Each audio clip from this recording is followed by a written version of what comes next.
Je lis du livre de Esther, chapitre 2, au verset 10, ce qui suit.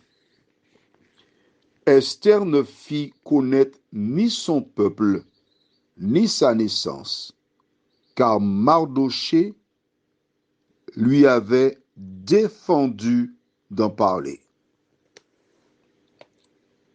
Prions.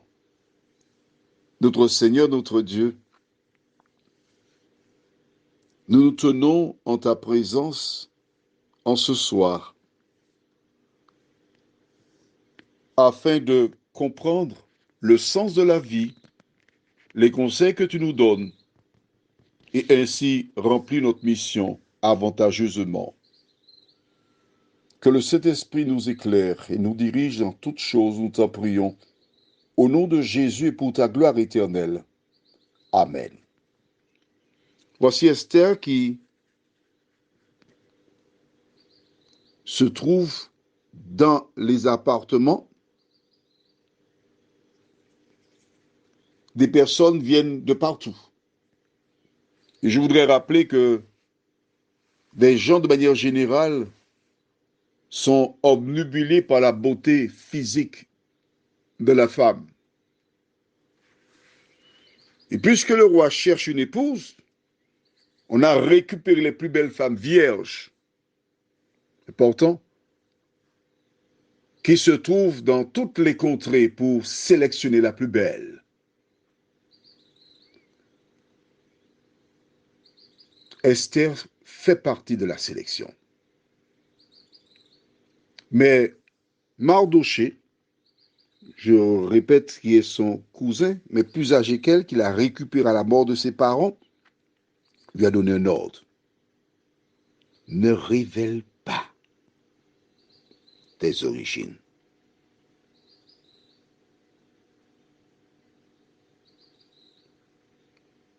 Le prénom d'Esther en hébreu, c'est Hadassah. Mais elle avait l'autre Esther, car Hadassah, on savait que c'était une juive. C'est exactement comme si tu te fais appeler Mohamed. Eh oui. Eh non, tu es musulman, toi. Le prénom te trahit. Pourquoi? Il arrive parfois que les personnes me posent la question, vous êtes de quelle communauté religieuse? Je dis, je n'ai pas de communauté religieuse. Je suis un chrétien. Je suis un chrétien. J'étudie la Bible. Je suis un chrétien. Parce que Jésus m'a dit, vous serez mes témoins. Et parce que je suis un témoin de Jésus, je suis ce qu'il me dit de faire. Aujourd'hui, les personnes veulent enfermer dans des camps, je dirais même de concentration. Garde-toi de révéler ton identité. Et chaque chrétien, on parle bien de chrétien, c'est celui qui met en pratique ce que dit la parole. Pourquoi? Il ne fallait pas qu'elle dise sa nationalité. Car à la base, il te faut garder à l'esprit une chose. C'est que les Juifs sont les ennemis de Satan. Mais oui. Ok, calme-toi, gentil, laisse-moi t'expliquer. Au départ, Dieu déclara à Adam et Ève, ta descendance écrasera la tête du serpent. Puis il a choisi Abraham, qui devint Abraham. Et l'ennemi sait que un descendant d'Abraham sera le Messie. Mais il ne sait pas lequel. Rappelle-toi, il a commencé par mettre le peuple dans l'esclavage en Égypte. Par ce biais-là, il le garderait sous sa main. Il a échoué. Dieu a délivré le peuple. Et maintenant, Esther arrive à la royauté. Attention, il va concentrer ses efforts sur Esther pour la tuer parce que peut-être que c'est elle qui donnera naissance au Messie. Et Dieu inspira donc Mardochée pour lui dire, ne dis pas que tu es une juive.